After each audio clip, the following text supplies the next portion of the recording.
Okay, good day everyone. So today we're going to have this topic, uh, sawikain. So ano ba itong sawikain? Okay, so sawikain ay mga salita o pangkat na mga salitang patalinhaga. Ang gamit ito ay nagbibigay ng di-tuwirang kahulugan. So mga di-tuwirang kahulugan, no?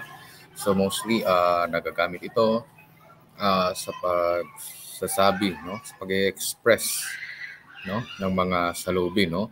So mostly mga patalinhaga, so malalalim yung mga salita at di ito komposisyonal, no. It means na hindi talaga ito ginawa kung sadyang ito ay nabuo sa pamamagitan ng sa mga bayan, no, sa mga lungsod, no. So sa bagapang sa wikain in English ay idioma. So mostly ang sawikain ay mula sa karanasan ng mga tao o pangyayari, no, sa karanasan ng mga tao.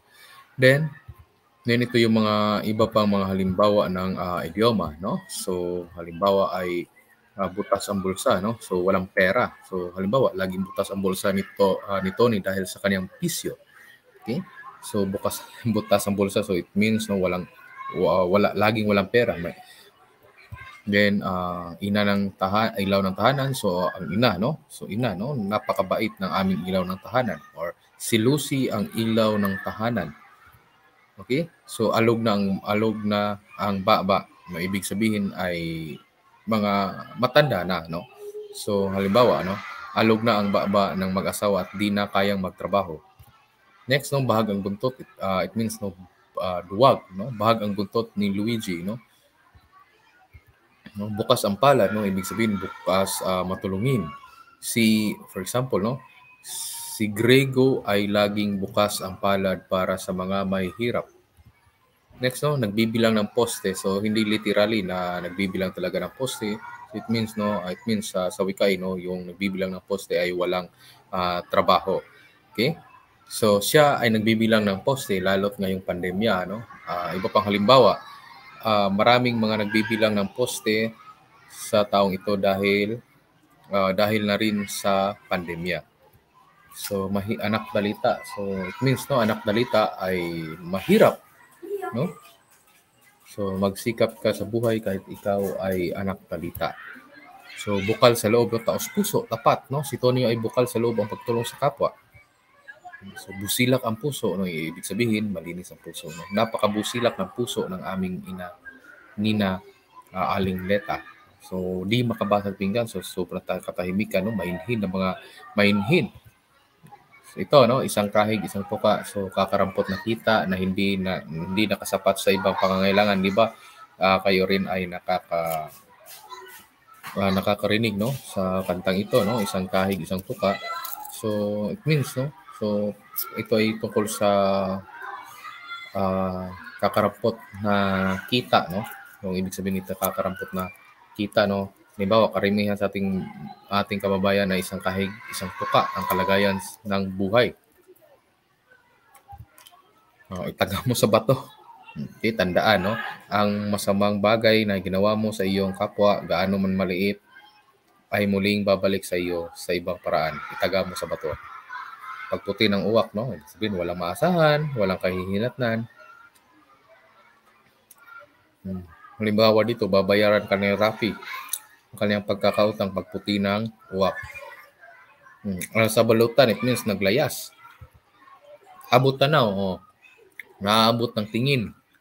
Halimbawa, abot tanaw ko na ang aking pangarap. Yun, no? So, abot tanaw ko na ang pagtatagumpay ng ating bayan.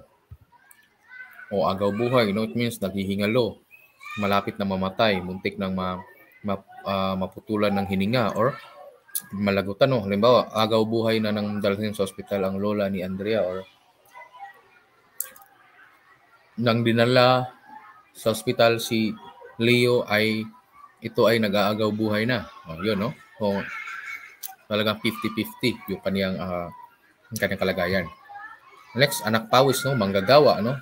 Pagkaraniwang tao, no? Halimbawa, walang masama sa pagiging anak pawis. So, anak pawis, yung mga trabahante, no? Yung mga nagkakayo talaga.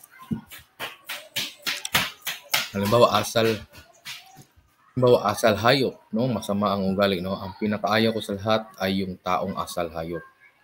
That means may masamang ugali. Daga sa dibdib, no? Takot, no? Halimbawa, no? Nadarama ko ang daga sa dibdib ni Pedro kaya ayaw na niyang tumuloy sa Manila, no? Yung pagkatakot. Yun yung ibig sabihin, no? Gininto ang tinig, no?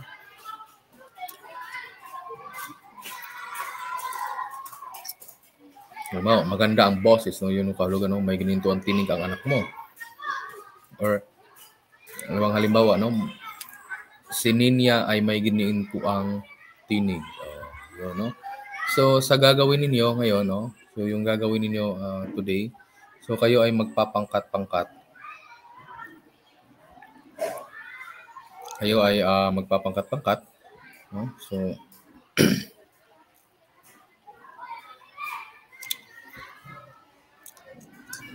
wait lang.